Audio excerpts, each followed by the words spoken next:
Magandang araw mga boss. Welcome to my channel. Ngayong araw ay may isi-share lang ako sa inyo kung paano i-convert yung push button switch sa Videoke.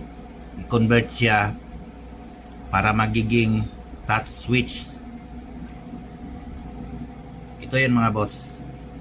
Gagamit tayo ng capacitive touch. Ito yun mga boss. TTP 223. Ito mga boss, ito yung capacitive touch. Ayan. Ito yung gagamitin natin. Tapos ito relay module. Kung ilang push button yung Videoke mo, ganun din ang module mo. Kung halimbawa 18 push button, 18 channel din na relay module ang gagamitin mo mga boss. At saka ito 18 din. Ito mga boss, ito yung TTP 223 na capacitive touch module. Meron siyang tatlong terminal. Itong kulay green, ito yung ground niya.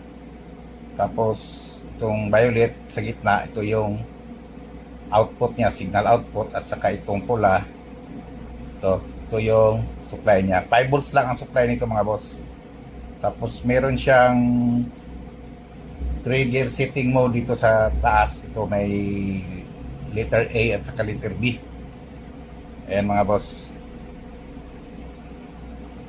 Ang pipiliin lang natin dito mga boss para makuha natin yung setup sa push button sa Videoke, iso-short lang itong letter A. Itong ano niya mga boss, trigger setting mode. Maliit masyado. Yan. Ganito yan mga boss. Ito yung trigger setting mode niya. Dito tayo mga boss. Dito tayo. Ito yung pipiliin natin na trigger setting mode. Yan. Yung letter A is number 1, B 0. Ibig sabihin ang A iso-short natin yung letter A. Ito. Ang letter B hindi lang natin iso-short para makuha natin itong output niya mga boss. Yan.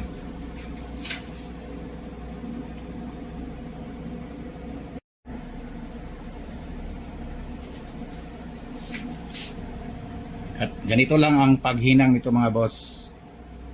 Itong sa trigger setting mode niya.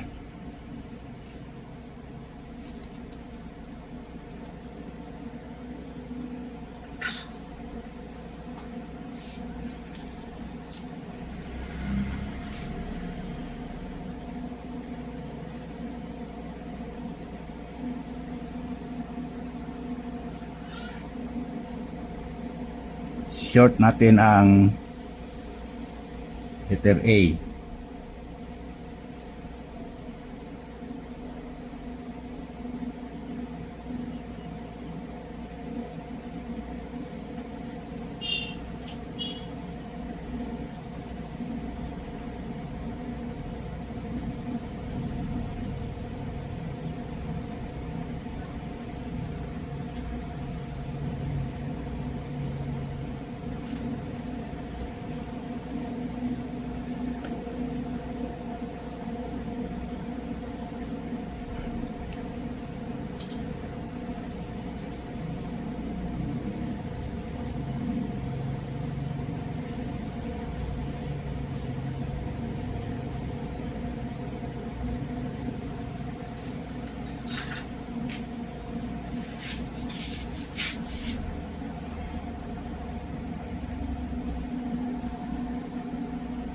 Yan mga boss,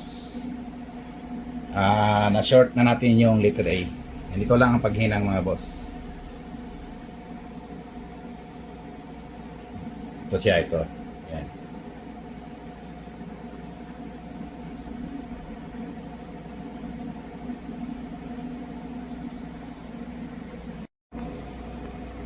Sa relay module na naman tayo mga boss. Mayroon akong 4 na channel. Ito. 4 na channel na relay module. Ito lang yung isasample ko mga boss para makita lang natin yung setup niya. Itong 4 na relay module, meron siyang 6 na terminal dito sa gilid. Ito lang yung connection niya mga boss. Ito yung ground sa una.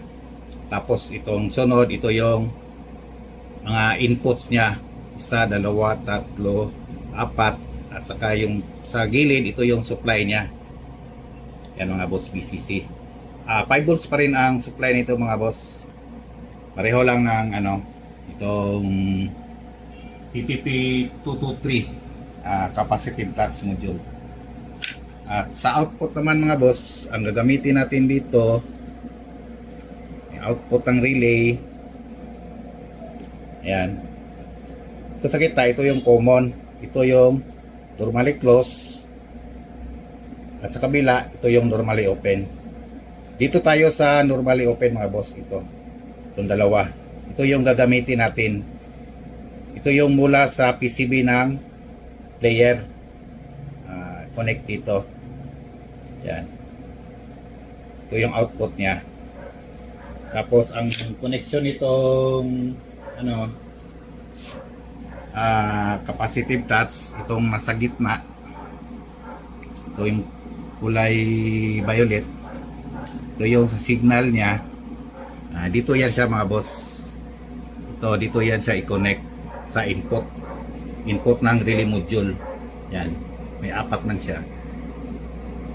Dito mo lang yan i-connect. Tapos itong kulay green is ground. Tapos itong pula is supply. Common lang yung supply nila mga boss. Yan. Ganito na yung mga boss, yung ginawa ko. Yan. Tapos may ako dito, plastic. Ito yung sample ko lang ito mga boss. Ilagay lang siya dito sa ibabaw. Yan, parang acrylic. Yan. Kunwari ito yung ng videoke. Yung keypad niya. Yan. Tapos yung supply natin, ito lang gamit natin, 2 amperes ito mga boss. 2 amperes na 5 volts. Yan. Testing natin.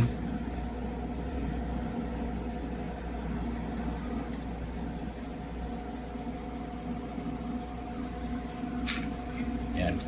Yan mga boss, umilaw na yung mga module niya. Yan.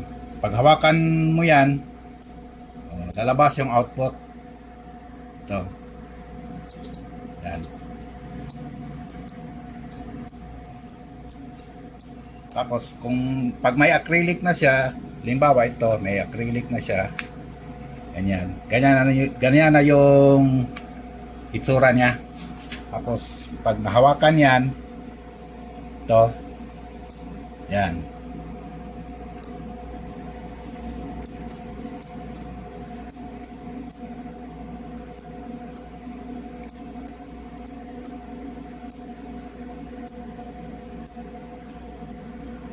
Ayan mga boss. Ganito lang yung setup niya mga boss. Para ma-convert mo yung push button into touch control lang siya mga boss. Ayan.